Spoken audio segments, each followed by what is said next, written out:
Hello, everybody, and thank you for joining me. This is Mike Roberts, financial analyst, and this is a live session here at Genesis11.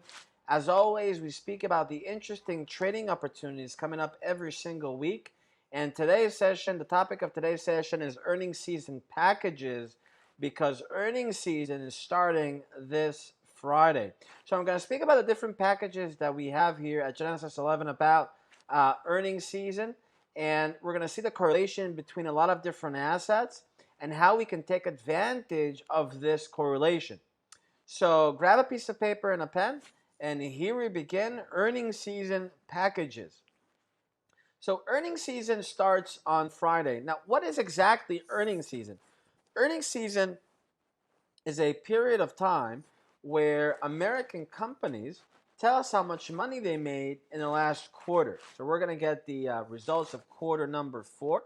Each time a company tells us how much money they made and what's happening with their business, we see a market reaction.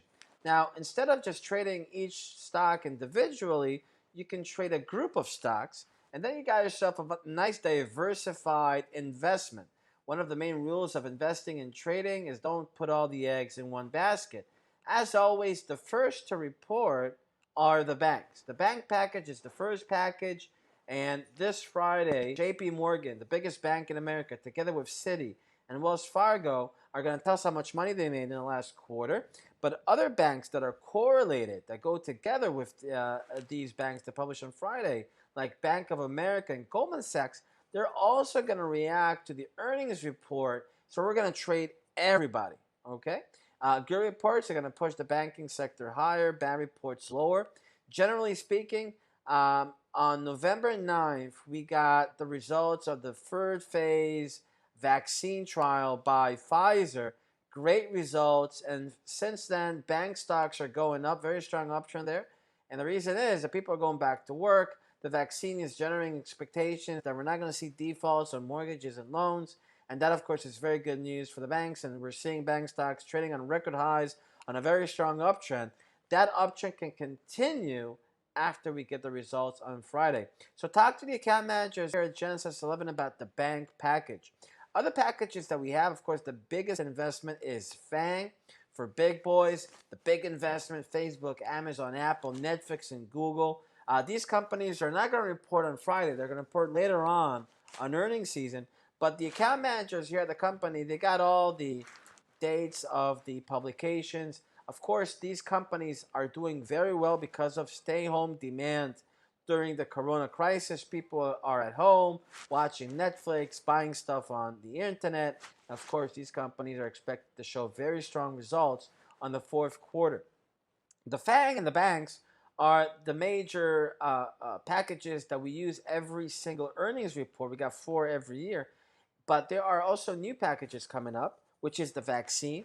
Okay, how many vaccines did Pfizer and Moderna sell in the last quarter? And what is their profit margin, right? If each vaccine is going to cost around $30, $40, how much money are they making on each vaccine? That's a very, very interesting thing there to watch. And based on that, we're going to see very strong reactions by the stocks. The best package is the crypto one that includes PayPal and eBay. PayPal introduced crypto to their platform last quarter. Since then, the crypto market is exploding upwards, and that means the purchasing power of users on PayPal is much higher. And that, of course, is very good news for PayPal because they're going to buy more stuff. Folks that bought Bitcoin on PayPal accounts, it's only open for Americans right now, but it's going to be open for international users as well in the future. If they're buying more, PayPal's making much more commission. And eBay, of course, is one of the biggest sites using PayPal as a payment system. Therefore, we got the crypto package. I want to show you guys on the charts how the correlation looks like. So if I go to the banking sector that they're going to publish this this Friday, if we go, for example, JP Morgan, they're going to click JP Morgan. They're going to report on Friday together with Citi and Wells Fargo. JP Morgan, of course, the biggest U.S. bank, and the stock of JP Morgan is doing very well since the corona vaccine news from Pfizer, 90% effective. You can see the blue arrow here in the middle of the screen. That's when the Pfizer announcement was out. Before that, JP was trading kind of sideways, but then just explosion in the price, trading on a record high. And if I add other banks, even a bank that's not going to publish on Friday but on Tuesday, but we're going to trade it, Bank of America, you can see how wonderful this correlation looks like, the orange line there. Just add any U.S. bank. It's the perfect package, Citi, and then we can add Wells Fargo. Any big American bank is going to look exactly the same. Therefore, we got the package there with the banks. So, folks, this is the first package. We got a lot of others, like I showed you. Contact the account managers here at Genesis11. Take advantage, and I'll see you folks next week. Bye-bye for now, and good luck in your trading.